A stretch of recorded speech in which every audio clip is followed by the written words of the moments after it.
औज़ुबिल्लाहि मिनश्शैतानिर्रजीम बिस्मिल्लाहिर्रहमानिर्रहीम। हाँ फ़कीर इमाम बशक कोराई वेठल शहर नौकोट हज़रत राज़ी शाह बादशाह जो आस्थानो है हिते मनक़बत ऐं मलूद ॿुधाए रहिया आहियूं।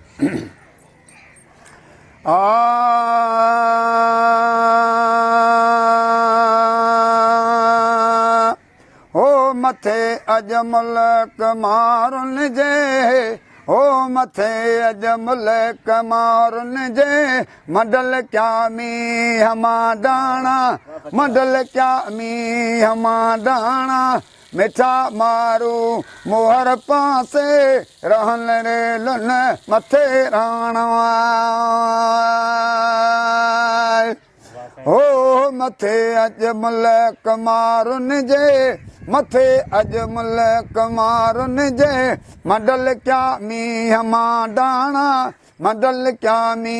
हमा डाणा मिठा मारू मोहर पासे रहन रे लुन मथे राणा ककर कारा ॾिसो कसते हलिया वाझूं करियो वसते हलिया वाझूं करियो वसते ककर कारा ॾिसो कसते हलिया वाझूं करियो वसते हलिया वाझूं करियो वसते हो ॾोथन जे ॾेह में ॾिसजे ॾोथन जे ॾेह में ॾिसजे थर थू हर कयूं थाणा हो थर थू हर कयूं थाणा मथे अज मुल्क मारुन जे मडल क्या मी हिमा डाणा हो मिठा मारू मोहर पासे मिठा मारू मोहर पासे रहन रे लुन मथे राणा रहन रे लुन मथे राणा मथे अज मुल्क मारुन जे मडल क्या मी हमा डाणा अवाड़न ते इजे आयूं रबन चूरूह करियो रायूं रबन चूरूह करियो रायूं अवाड़न ते इजे आयूं रबन चूरूह करियो रायूं रबन चूरूह करियो रायूं हो सुहन सुहिणियूं सदा सायूं सुहन सुहिणियूं सुहन सुहिणियूं सुहन सुहिणियूं सदा सायूं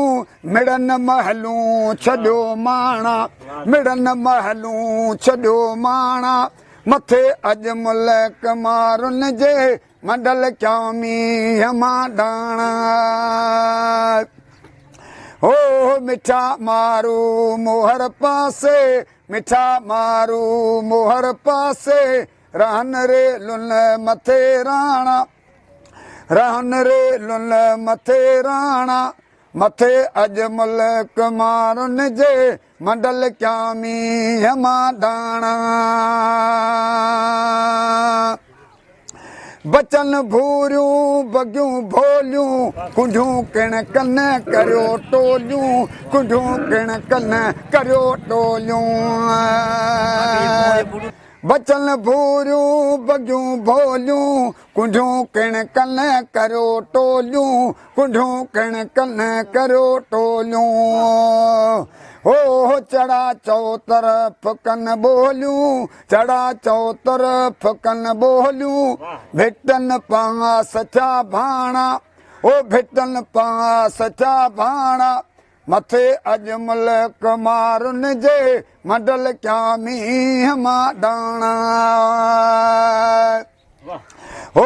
मिठा मारू मोहर पासे मिठा मारू मोहर पासे रहन रे लुन मथे राणा रहन रे लुन मथे राणा मथे अज मुल्क मारुन जे मडल क्या मी हमा डाणा पलर पलचा भरिया हूं पट मारन जो भयानको मट मारन जो भयानको वो मट